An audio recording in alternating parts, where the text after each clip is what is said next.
、店名は村島まんじゅう店と言います。篠栗ではもう83年か4年かその辺ですね。はい。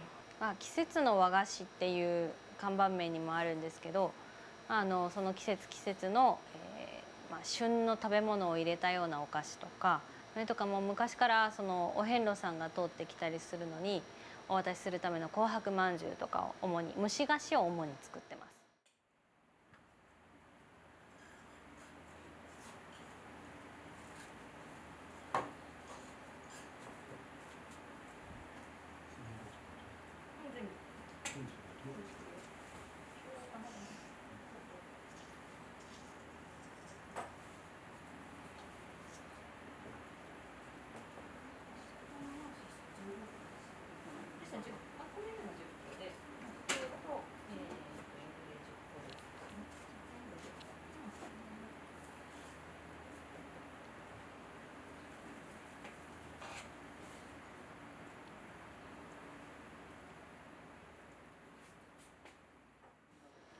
私で4代目です。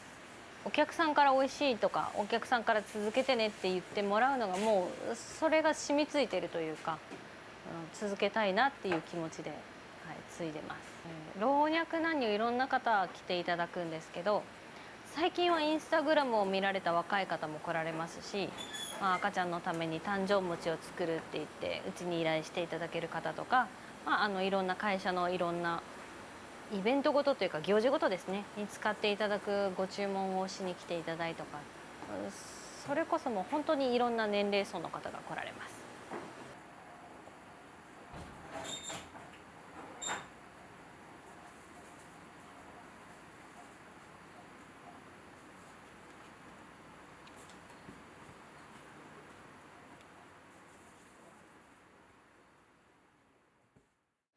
もう昔はお遍路さんが来られるとお接待って言ってうちにあるおまんじゅうを皆さんにお出しして「お疲れ様です、また次も気をつけて巡ってください」っていうふうにしてたんですね。で今やっぱりいろんなことがあったのでお遍路さんが来られる機会とかも減ってしまったので、減ってしまったけれどその文化を忘れないようにずっと続けていけるようにっていう感覚を私たちはみんな持って作業をしています。お寺さんとか神社さんに使っていただくことが非常に多いお菓子なので、やっぱり巡ってもらってお遍路さん来られて、じゃあ今から巡られるところに持って行ってください、もしくは食べてお疲れを癒してくださいっていう意味で甘酒まんじゅうがベースになってます。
あざっす。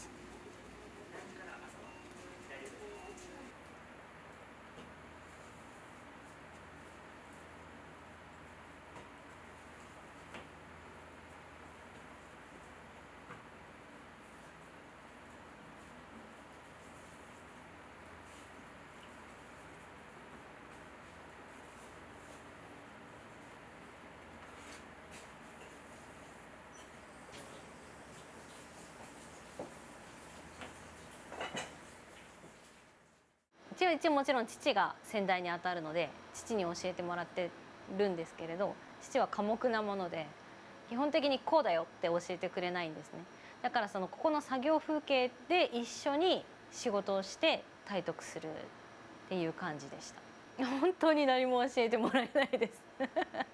当にいいですか？何も言われないです。見てたことを私がそのまま真似して出来上がったものに対して父が評価をする。そんな感じでした。そうですね、教えてくれたわけではないんですけれど「お前これわかるか?」って言われて、でお砂糖を溶かした後に塩分を入れてお砂糖の味をピリッと締まらせる工程があるんですが、その時にもちろんしゃもじについたお砂糖を父からこうずっと出されて「これお前わかるか?」って言われて、で舐めてそのお塩を入れる前入れた後で味の変化があるかっていうのを聞かれたんですよ。でちょっと締まってるなとかちょっと甘さが強くなったな鈍くなったなっていうのを体感で言って分かってるなっていう感じで、塩分計とかそういうものは一切使わず父から私に味覚の判断があるかどうかで教えてもらいました。そういうことだと思います。味覚が父と同じかを確かめたんでしょうね。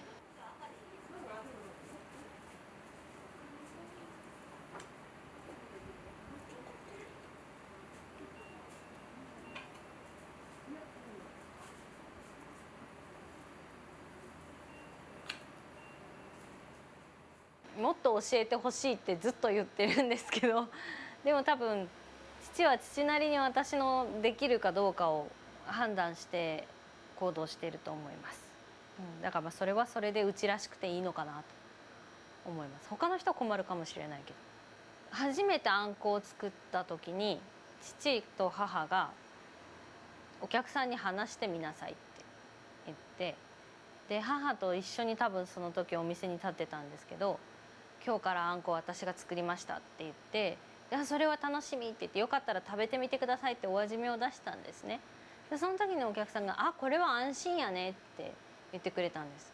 でそれから他のところにその注文された商品をお持ちして、その注文先が昔から大事にうちを使ってくれているところで、そこももう味が変わったとか良くないねとかいう意見は全くなくて、もうそのまんまの形で馴染んでくれてる。時々お客さんから「美味しくなったね」って言われることが最近はあるので、なんかそれなりに頑張れてるのかなと思います、ね。父と違って私はやっぱり口を使って人にものを伝える方が向いているタイプだと思うんですね。だから横で一緒にやりながらその人ができるかどうかっていうのをちゃんと一緒に見守ってまたつないでいきたいなと思います。文化は廃らせたくないので、私たちの技術は全部文化だと思ってるので、例えば歴史の教科書があるとして、その歴史の教科書に誰かが言わないと書かないと残らないっていうのがあると思うんですけど、文化を引き継ぐのもそれと一緒だと思ってて、文化とか技術とかは引き継いで次に伝えるっていう工程を意識しないといけないものだと思うので、それをやることが大事なのかなって。作り続けて人に味を伝えて、こういうものがあるんだよっていうか、昔からこういうのがあったんだよっていうことを今伝えることができる術だと思うので、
ずっと変えたくないって思ってることは、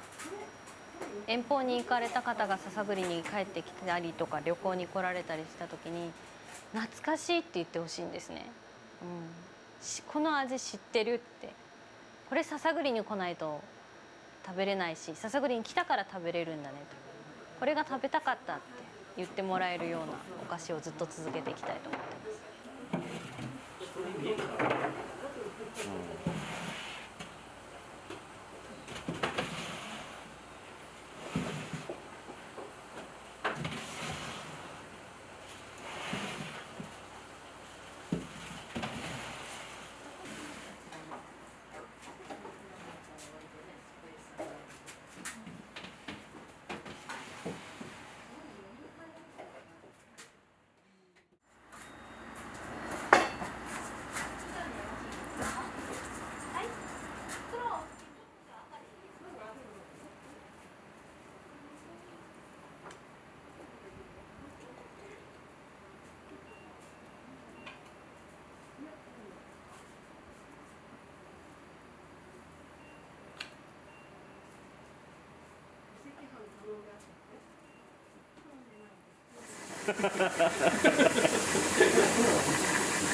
私が未来に残したい風景は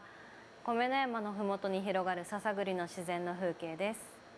疲れた時にそこを通るとものすごく気分が良くなるんですよ。空が広くて、田んぼももう目線からこうパッと顔を上げたら山の方につながるような道があって、そこに田んぼが広がって森があって、でその真上に空がふわって広がってるんですね。その風景がすごく元気をくれるんです。田舎だけど篠栗ってちょっと都会寄りの田舎、言い方おかしいですけど、もう皆さんの想像する田舎より少しだけ町っぽいんですね。だから建物とか人口とかが増えてきたりするんですけれど、それでもその中に必ず残ってる昔の風景があるんですよ。でそれを思います。みんなでそこを見て同じ気持ちになってくれたらいいなと思います。そこにうちのお菓子があったら一番嬉しいです。